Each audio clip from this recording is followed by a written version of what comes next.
Another edition of Outside Shots, previewing the Final Four. I'm Eli Herskovich with my co-host Eric Haslam at Haslametrics, the founder of Haslametrics.com, and Jordan Majewski. You can follow him on Twitter, on X, JorCubsDan.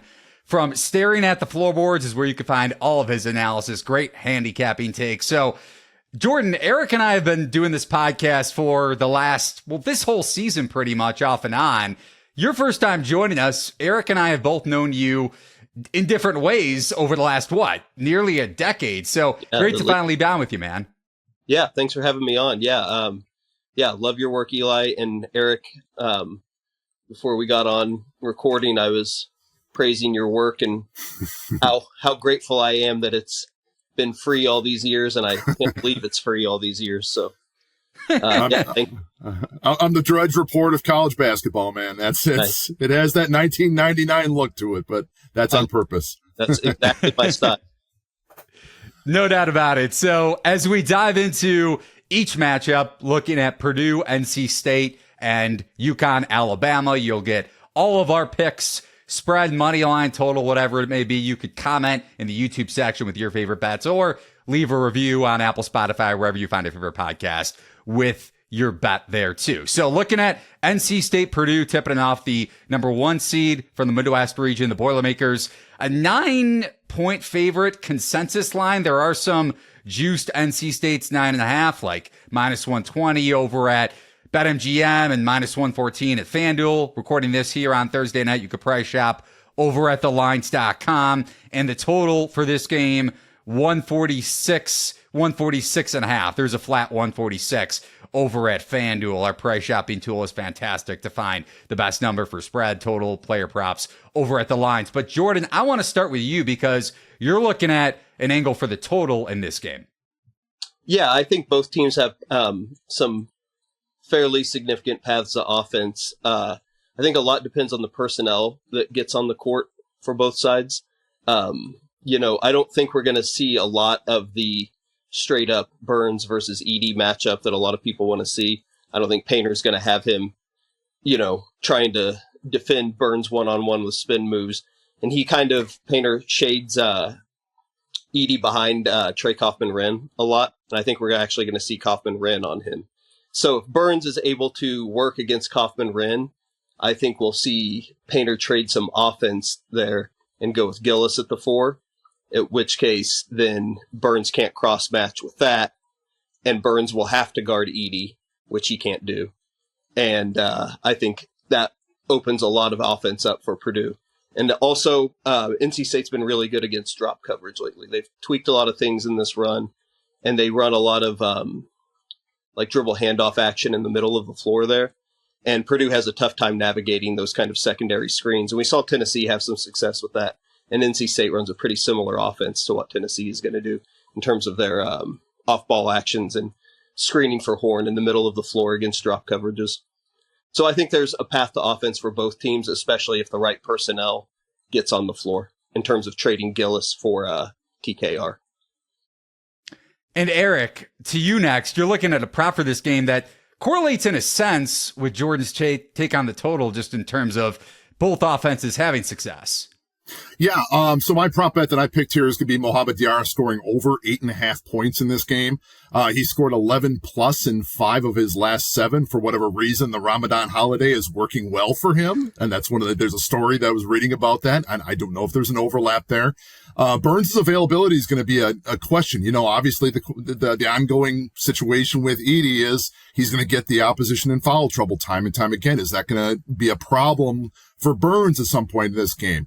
And with the size that Diarra has, he may be needed more than ever in this game. Since he started consistently contributing 30 plus minutes a game back in early February, he's had more than 3 personal fouls just twice. So that's not like he's going to be in foul trouble. So he could be seeing a lot of court time in this game. Expect him to step out and hit at least 1 3, maybe 2 threes. If he drops just 2 threes, he's 2/3 of the way there for that prop bet.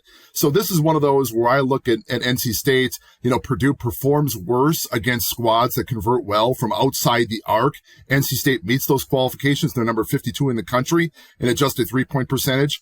I just see all the stars align for Diarra to actually put up some quality points in this game. probably hitting double digits in my opinion. And pretty much across the board, 8.5. There are even some, I think, what is it? Let's see the sportsbook. FanDuel has -108. So a little bit cheaper on the VIG, depending on where you're looking. So my prop bet correlates with yours, are kind of go together, all of ours, but mine more so with yours there, just in terms of Diarra specifically. I went with Diarra to make a 3. It's over under a half. So just 1-3 needed for Diarra. And my thought process is, Jordan, you kind of alluded to this with the matchup for Purdue defensively against NC State, but I kind of see it more as Kaufman ran against Burns and then Edey guarding Diarra. And then Eric, you touched on it with floor spacing teams, or at least teams that have that stretch 5 that could space Edey out because Edey plays drop coverage. Diarra shoots it. If you look at his 3-point attempt rate nationally, it's in the 63rd percentile. So he's shooting about 2 or 3 threes a game in the tournament. The attempt should be there. My only question is, Jordan, you were mentioning how NC State has adjusted some things with their ball screen action in the half court offensively. NC State's pick and roll defense has gotten better, but that's obviously an area that Purdue is going to want to exploit. So whether it's Middlebrooks, Diarra, or Burns for that matter, caught in that pick and roll coverage, I am a little bit concerned with Diarra maybe picking up a cheap one or two, depending on who just gets caught, theoretically guarding Edey on those ball screens. But any takes there?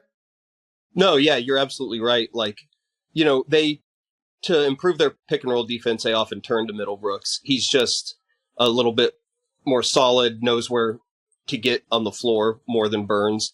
Burns, he just doesn't really try all that often defensively. He's conserving energy for the other end.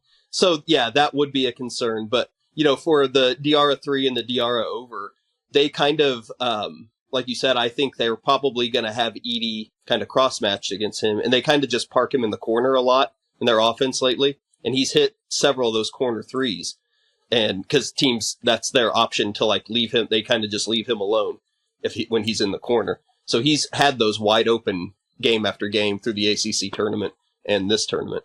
So, I think that's a really feasible path for him.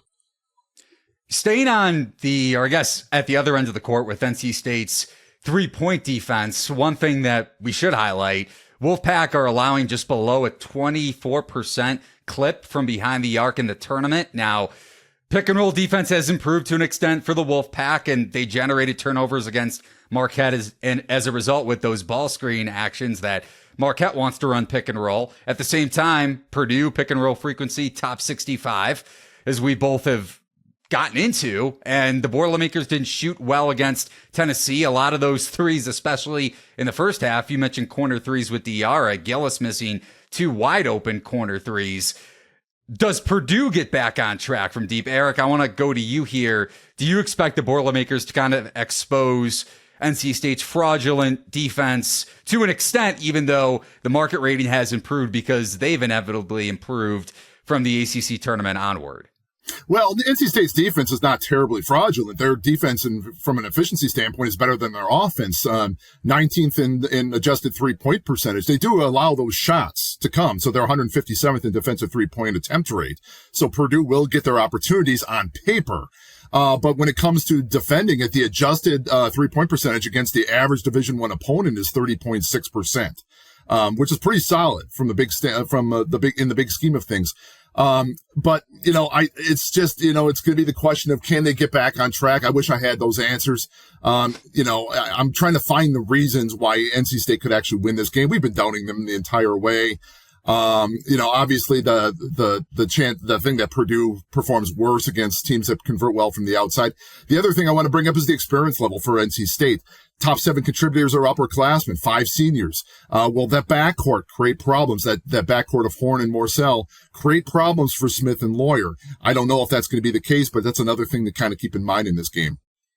Yeah, and I'm glad you brought that up. And Jordan, I want to swing it to you here next, because I was considering, just in terms of Horne or Morcell's player prop when it came to scoring. Now, Horne's prop has gotten bet up from 15.5 to 16.5 as of Thursday. Morcell's still in the 10.5 range. And when we speak to Edey drop coverage, it's not just the 5-man. So Diarra, getting open looks theoretically from behind the arc. It's those guards being able to attack with Edey dropping back and hitting some mid-range shots like we've seen with Boo Buie in Northwestern Purdue earlier this year. I went back even further, going back to last year with Jalen Hood-Schifino having a dominant game at Mackie Jordan. I'm sure you remember that well. So absolutely. I want to get to that and get your thoughts there. And then also on the flip side of the ball, how much of an impact do you see Morsell having against Braden Smith, and maybe Braden Smith's props, whether it comes to scoring or distributing and or both,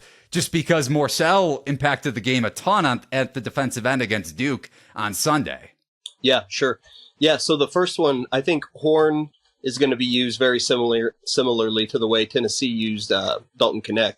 Obviously, he's not the same level of scorer as Knecht, but he's, he has the same kind of package. He can score off the dribble. They run him off a lot of those pin downs in the middle of the floor as well. And kind of that shrunken offense, kind of flex style offense that Rick Barnes likes. Keats does a lot of that as well. And so I could see Horne having the same amount of volume. I'm not saying he's going to score close to 40 or whatever Knecht had, but he's going to have the same amount of volume, same amount of actions ran for him, same ability to get to the free throw line. So Horne, I think, if NC State's going to compete in this game, he's going to have 20 plus, obviously. Defensively, it's NC State's scheme has changed. If you go back and watch some of their mid-season ACC games, they weren't doing as much switching up top. And they are now. Like, they switch everything 1 through 4 almost. And that's caused a lot, I think, more connectedness defensively, which is, there's a lot of luck involved. Like the way Marquette was missing just a lot of open threes, obviously. We all watched that. The visuals weren't great, like a lot of those shots were wide open. But, NC State is switching a lot more. And so they're able to contest a little better, I think, than maybe they were prior to this miracle run. And, Smith and Lawyer have definitely improved in their ability to handle aggressive guards or ball pressure. Like, that was obviously the knock on them last year. Like, you can get into their jersey, they're young, they get frustrated, they turn the ball over. But still, this year, Purdue is 29-0 when their turnover rate is below 20%, 4-4 when their turnover rate creeps above 20%. NC State, Keats is a pressure guy, he's a Patino guy, but they have really cut back on their press rate a lot. Just, I'm guessing, because of the sheer volume of games they've had to play down the stretch here.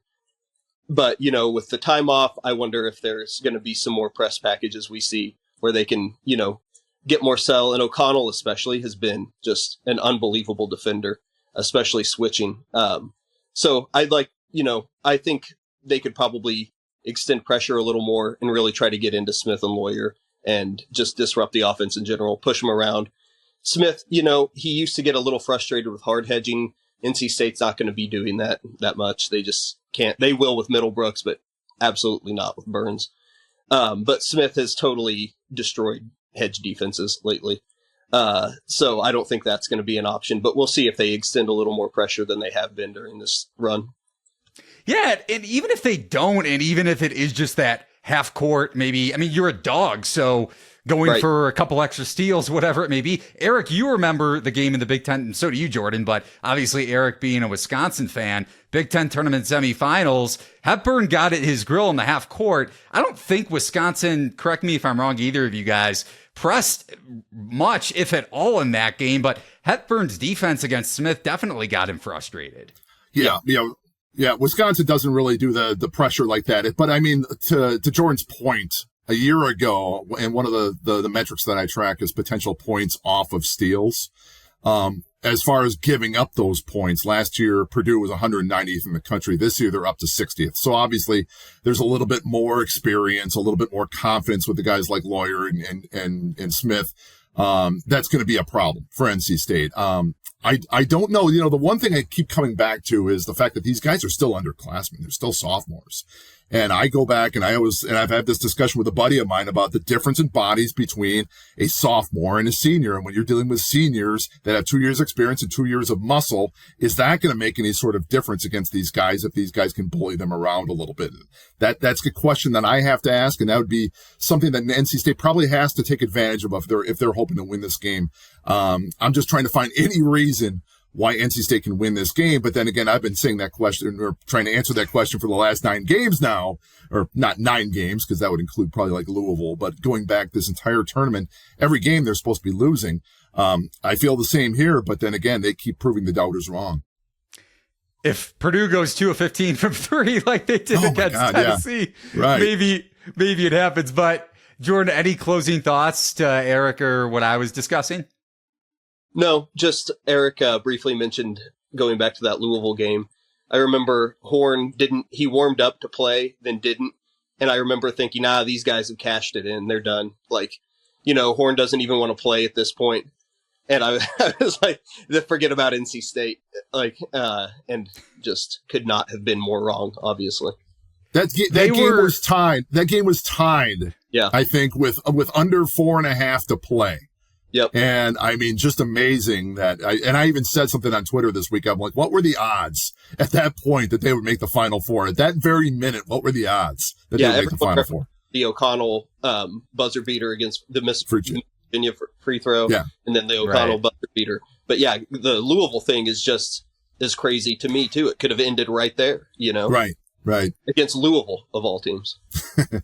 Wild. And you go back to before the ACC tournament, NC State was 1,000 to 1 to win the national championship. So not necessarily Final Four odds, Eric, but that was before the tournament began, before they came back against Kenny Payne. Rest in peace to the Kenny Payne era for anybody down in Louisville listening or watching. And then go on the run. You beat UNC in the ACC tournament championship game, 200 to 1, entering the NCAA tournament. Now, I think as high as 20 to 1 to win the title. And looking at both of these point spreads, just to bring up the nugget, because none of us are betting on the line for Purdue and NC State, it looks like 20.5 is the combined point spread for both teams. And that's the combination of the 2 point spreads is the biggest in semifinal, the second biggest combination in national semifinal history dating back to the last 60 years. You have to go back to UCLA and UNC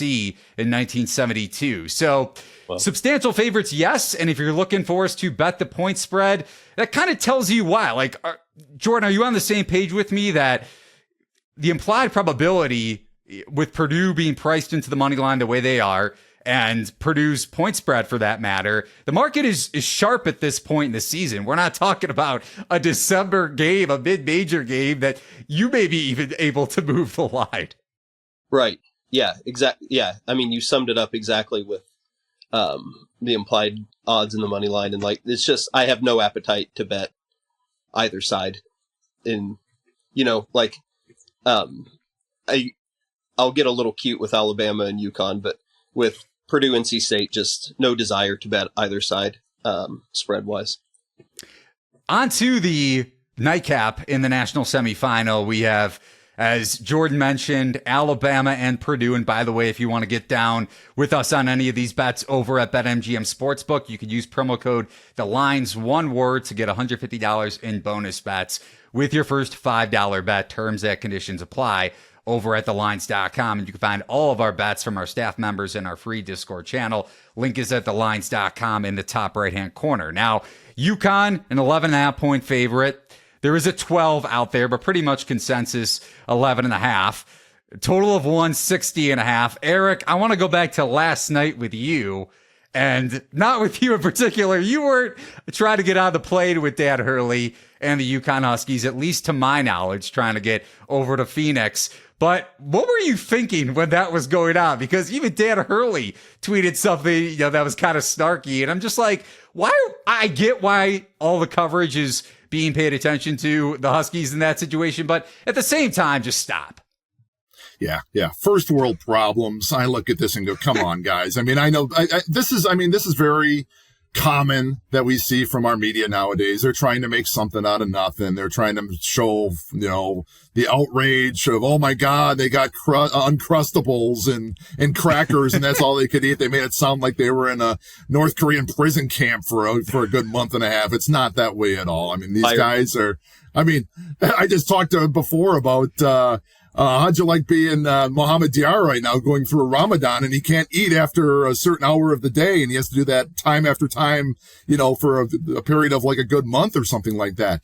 So no, I think this is kind of a big nothing burger. I think this is just kind of a story. People want to, talk about something and it's not going to pan out to be anything at all. But of course, if UConn comes out and plays a bad game or something and they come out slow, everybody's going to point and say, well, that was the reason why, because they lost all that sleep. Hey, you know what? Airplanes are comfortable. You can get comfortable. You can spread out probably. They can sleep on a plane. I'm sure it's not going to be a problem, but the media loves to talk about that kind of stuff.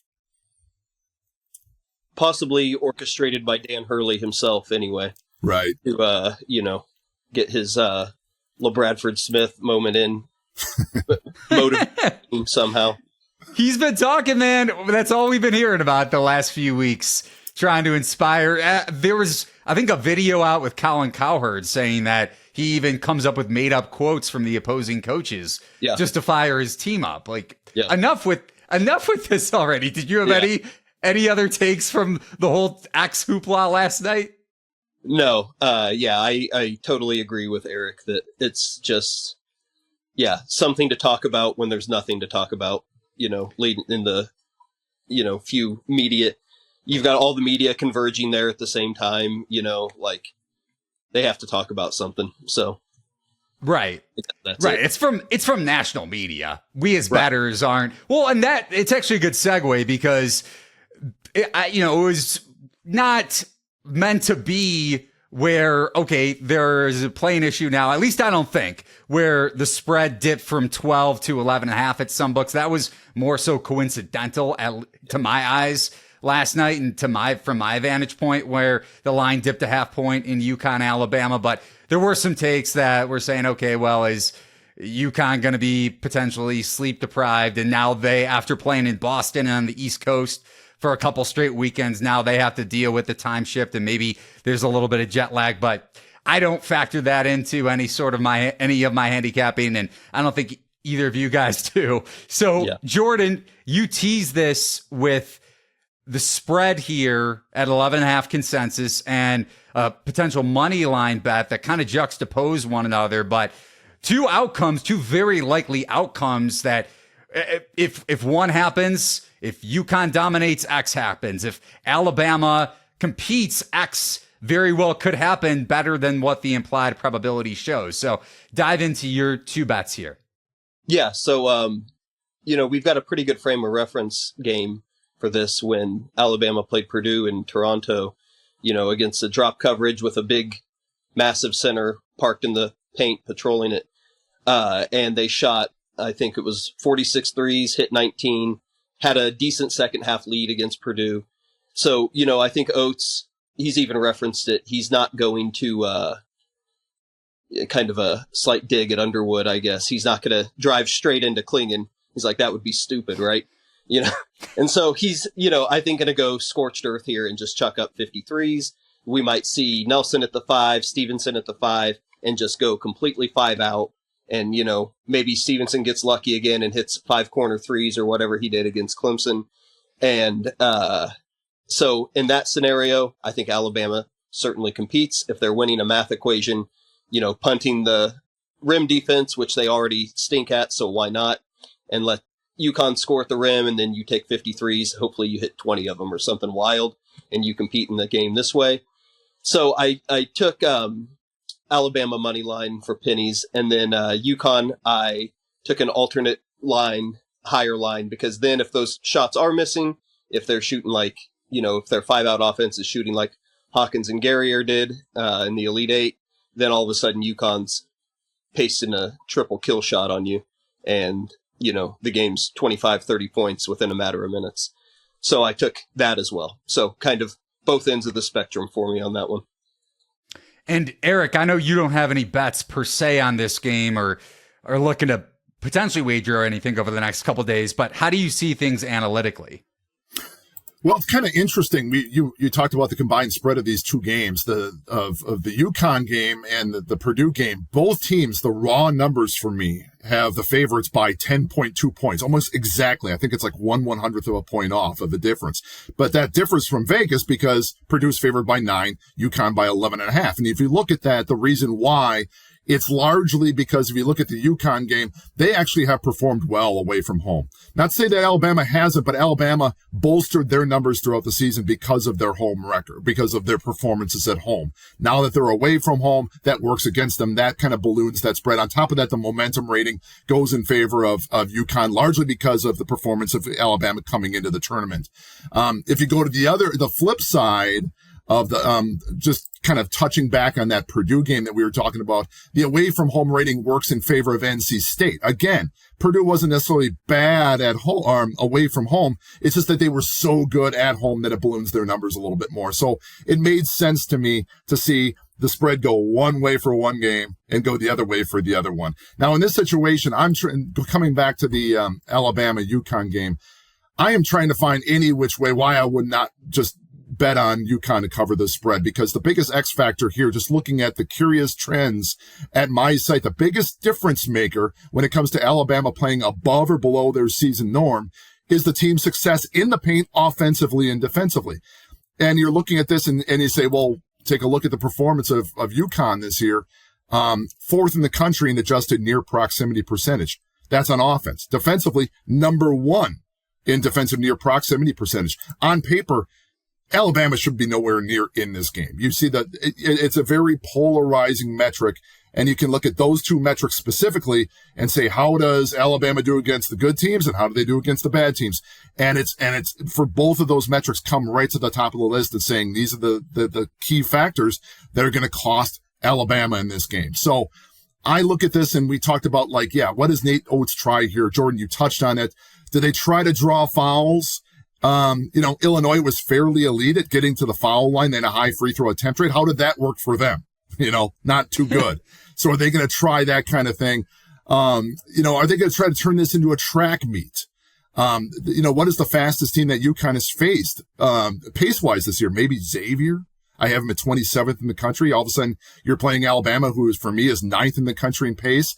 If you look at those games against Xavier, Xavier lost by 5 at home against UConn, but then they got trounced by 43 at UConn a few weeks later. To Jordan's point, you could potentially have a close game, but all of a sudden, if you let it get out of control, all of a sudden this turns into a blowout. Just looking at that potential for a blowout as what you saw, obviously Alabama's not exactly Xavier, a better basketball team. But the fact is that those things on paper, especially on the interior, are working so much against Alabama in this game. I can't see how I can't pick UConn to cover this one. Okay, so does that mean you're going to be adding the UConn minus 11? I'm going to add UConn to cover in this one. Yes, actually, I didn't tell you about it, but the actual pick has already been made. 11.5. UConn to cover 11.5. Okay, there we go. So we got 3 picks already in. And I want to take bits and pieces of what both of you guys have mentioned and expand upon it. Alabama away from home, I mentioned that in my write-up, Eric, over at thelines.com. Just kind of breaking things down here with how Alabama shot before the beginning of February, I think right around 38%.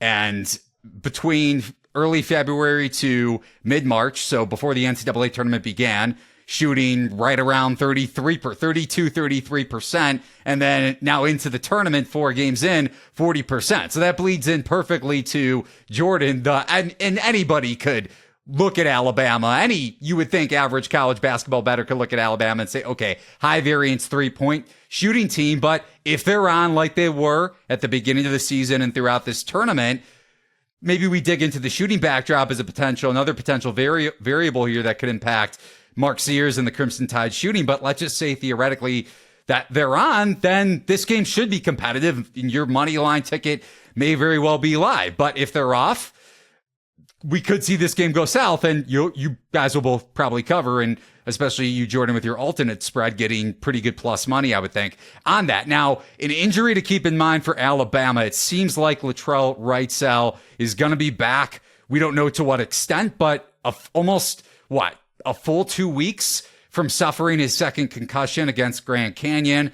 Best three-point shooter statistically, one of their best, if not the best, on-ball defender they have around the perimeter, generates his fair share of steals. So when we touched on this with NC State trying to generate extra possessions and maybe throwing in some ball pressure against Purdue that they haven't necessarily been doing, we'll see how Nate Oates decides to play it. But then if Alabama does go 5 out, right? I'm going to take your angle with the alternate spread, Jordan, and obviously your angle with the traditional spread, 11.5, Eric. If Alabama goes 5 out, more likely than not, you're not going to generate nearly as many second chance opportunities as they've gotten over the last 2 games. I think 31 combined offensive rebounds against UNC and Clemson, and they were able to do that with smaller guys on the floor. That's not going to be the case if Klingon's in the game. He's going to demolish the defensive glass if Alabama, maybe not with Stevenson, but if it's Nelson at the 5, definitely UConn will control the pace and control the defensive glass. And then, Jordan, you brought this up before I get to my player prop with transition defense for Alabama and just UConn and their ability to expose the opposition on the fast break. 1.22 points per possession in transition opportunities for the Huskies, one of the more efficient, hyper-efficient transition offenses in college basketball. They selectively run. And then I kind of combined this before the podcast and in my article, looking at when Alabama has faced up-tempo teams throughout the season, and they rank in the 2nd percentile when you combine games against Tennessee, Auburn, Kentucky, Florida, Arizona, Creighton. So things could very well go south. But if Alabama's hitting threes, I get why you want to throw a couple pennies on it. I'm not going to lay it with UConn, but I don't think I could get there, Jordan. Yeah, right. I mean, it's like you mentioned, the offensive rebounding, those second chances. Maybe you can make a case that if they're chucking up 53s, a lot of them are going to be long rebounds where, Klingon's not patrolling. But then also those long rebounds tend to lead to transition runouts as well. And in the 5-out scenario, the main guy who has been dominating the offensive glass for Alabama is Pringle, and he's probably the guy you have to send to the pine if you want to play 5-out, of course. So, yeah, I mean, it's totally a valid point that, having any extra possessions is probably slim to none for Alabama. Yeah, and Pringle is the only guy on the team that has over 2 offensive rebounds per game for Alabama. So, I mean, there's not going to be a ton of production there. They probably have to throw something a little bit of a curveball, and I don't know what that curveball is going to be for Nate Oates. He's got a plan. I don't know if that's reverse psychology he talked about today. If he just plans to completely all out abandon the interior game. That's going to be the question. Or if it sounds like he's going to abandon it, but then again, like I said, maybe it's a little bit of gamesmanship and that he still plans to attack, because I think you can't quite go all in from 3 because if those shots aren't falling, it's going to be over quickly. Well, yeah, and it's to make like a football analogy, you can't completely abandon the run and then expect to just take shots downfield the entire game. Right. You got to have some ability to. Otherwise, you can just park on the perimeter all night long. And maybe his goal is to get that in transition. Maybe he says, I gotta jack this up. I gotta play Paul Westhead kind of basketball, get up and down the court and really, really press this. I don't know if he's capable of doing that, but I mean, he's got to come up with some sort of strategy, because if you follow, the fingerprints is very similar between Alabama and Illinois, and you just saw what Illinois tried to do, and it didn't work very well. So they got to try something a little bit different here. Right. Like Nelson and Stevenson, they're not good 3-point shooters. So the whole plan is, if they're the 5-out guys, they actually have to hit those. And I reference, Carrier and Hawkins being the 5-out bigs for Illinois. They didn't hit the threes. We saw what happened. Every one of their, bricked threes led to a UConn transition run out during that 30-0 run. So, the idea of Stevenson and Nelson hitting, 3, 4, 5 threes apiece is pretty outlandish. So, there really isn't a clear path at all for Alabama to compete in this game. But, I'll throw a few pennies on the off chance that they do hit 23s or something insane. And that's the thing too. If you look at the way UConn's defense is constructed, they want to run you off the 3-point line when it's in the half court. And then Underwood, I think what I've learned from this conversation and from Nate Oates' press conference earlier is that any one of us could have coached a better game and schemed up a better game plan than Brad Underwood last week in Boston. None of us had any idea what he was doing. I don't even think he knew what he was doing, even though he said to the sideline reporter, otherwise it gave a double down that they were going to. Will live in infamy from now. Like, that'll be played forever, Like, if they block unbelievable 100 shots. And I mean, they literally didn't score at the rim against Klingon, Like, 50 minutes of our life, they did not score. I mean, that's 50 real-time minutes. That's crazy. Right. And looking at, Pringle, a prop that I hadn't really even considered, looking at total rebounds, if Alabama consistently goes smaller, and Pringle's off the court, especially if they get down, you would think you're going to definitely play 5 out. Yeah. Pringle under rebounds is 6.5. So is his rebound total. Under is juiced, but minus 130. It's about what I spent on the VIG that I spent on DR to go over to make a 3. So that's something that's worth a look if you're looking to believe Nate Oates and if Alabama does play 5 out in any sort of scenario here. But really quickly, the player prop that I targeted for this game, I'm not going spread. I'm not going total, even though I debated potentially taking some Alabama 11.5 earlier in the week. I went Mark Sears under. So I got 20.5 points on Wednesday night. It's down to 19.5. I would still play it at 19.5. I make it around 18. And the thought process is, if the game is more so in the half court for Alabama, which I believe it will be, UConn running Alabama off the 3-point line. Yes, Sears, I think, is above the Division I average when it comes to mid-range efficiency, and so is Aaron Estrada, another prop I was considering. But you also then have to factor in Stephon Castle pretty much shadowing Sears every minute he's on the court.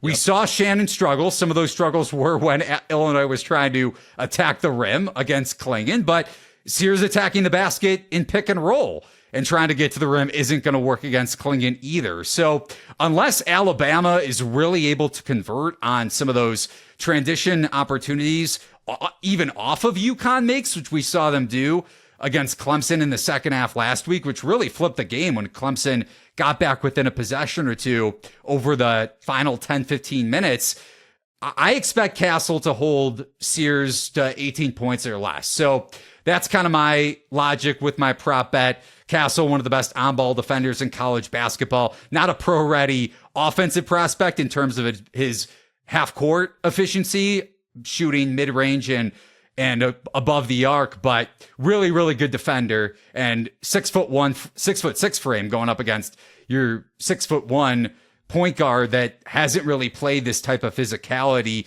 He's played it in the SEC, but actually on that point, we saw Sears struggle a lot in that second meeting at Auburn. I know it was at Auburn, and Auburn was pretty much undefeated at home this season, but Denver Jones was one of the better lockdown defenders in that conference, and I consider Castle he's bigger, but more well-rounded defensive player, and Jones was able to stymie him a lot in that first half, which allowed for some Auburn runouts and dominate Alabama in transition. So kind of talking myself into it more, but any thoughts on the Sears under prop from you guys? Yeah, I like it. Same reasoning. Castle will be shadowing him. And yeah, he has, to say struggled is kind of not the right word, but like against Florida as well, Zion Poland, a very good on-ball defender with a bigger frame, kind of held him to one of his, least efficient SEC games. And something I would tie into that is probably Grant Nelson. Oates running a lot more offense through him. Lots of teams try to attack Caravan. They view him as like the weak link defender on UConn. And so, that'll be Nelson's matchup. And I think that's something Nelson's, diverse offensive game can, back Caravan down. He can take him off the dribble. So I think you'll see a lot more offensive half-court sets designed to exploit that with Grant Nelson and away from Sears.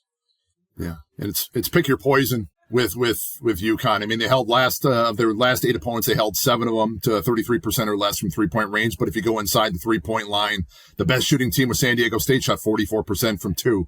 Northwestern shot 41, Stetson 40, and then of course Illinois shooting 25% from 2-point range. Yeah, San Diego, their offense is geared towards the mid range. Yeah, and so that's something they were comfortable with. Alabama is the complete opposite. They completely, shun the mid range. So it's something, so I'm not saying they can't score in the mid range. It's just something they don't do often.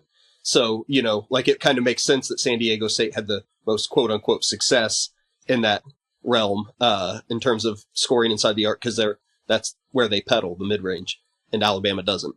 Right. And going back, one more angle I want to discuss here in a second, but going back to UConn, San Diego State, Ledee kind of looks spooked, especially when UConn made their big run. Not a great first half defensively, but then dominating the second half. Same thing against Illinois. Illinois looked spooked for the first, until the first media timeout, essentially, in that game. But looking at the total in this one, 161.5, pretty much consensus. There are some 160.5 starting to pop, so a little bit of action going on the under.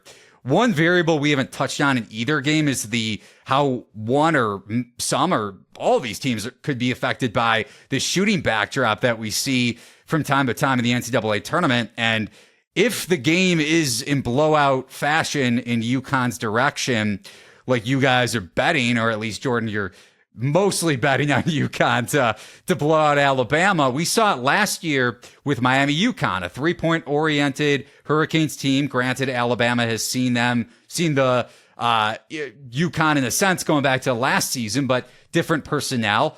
And the game went under by, I think, around 17, 18 points, and Miami didn't have their best 3-point night, at least juxtaposed to what they shot against Texas down the stretch of that Elite Eight game. So first half under, potentially, until teams get settled. I was looking at that. Under 76.5. FanDuel has a 77.5 juiced towards the under. Either of you guys interested in picking up a first half under or full game under in this one? Not really. I have a 158.5 as a raw number, which would be the under in this game, but I can understand why that would climb up. I think a lot of people are anticipating that UConn's going to take control and that Alabama is going to try to hang with them by draining threes, and they're very competent at draining those threes. So I think that's good. It's reasonable for people to say, well, I'm going to take that 158.5 basis and probably kick it up a 3-pointer or two and to get to that 161.5 level. It doesn't surprise me, but it's probably not something that's lucrative enough or something that's going to lure me into betting on it. Personally. Yeah, first half under would be a stronger lean for me rather than full game. All right. And you can find all of Jordan's work. You can find him on Twitter at JordanCubsDan. You can find all of his work at Staring at the Floorboards. You can find Eric's work on his site for free. As Jordan mentioned off the top, there will be no Venmo charge for HaslamMetrics.com after the podcast for anybody listening. And you can find all the best odds over at thelines.com. And if you're watching or listening to us in North Carolina, with sports betting being legalized in the Tar Heel state, anybody betting on the Wolfpack or otherwise can find the best promo codes over at thelines.com, and head over to play.thelines.com for free Elite or Final Four contests. I'm still thinking it's 2 weeks ago. This month has been an absolute blur, as I'm sure you guys can attest to, but free contests over at play.thelines.com. You can follow Jordan, like I mentioned, at JordanCubsDan. Follow Eric at Haslametrics. Follow me at Eli Herskovich. Guys, any last words before we get out of here? Nope. I hope we don't see 2 25, 30-point blowouts. And I do hope we see Purdue UConn. I think anybody with a pulse wants to see Edey versus Klingon, right? Well said. I can't really, I mean, that's what I'm kind of expecting as well. I'm kind of hoping to see that big game that everybody's been talking about. And of course, I need to stick with my, what's been working for me for the last 10 years, which is top 10 offense, top 35 defense. Obviously, Purdue and UConn, whoever, if they both advance, I said it's going to be 10 years in a row to meet that qualification. So I can't have an Alabama or an NC State screw that up for me. Yeah. Rip up your money line ticket on the Tide before the game even tips off is what Eric is telling you to do, Jordan. But thanks for watching and listening to another edition of Outside Shots. For Jordan and Eric, I'm Eli Herskovich. Good luck with your Final Four bets.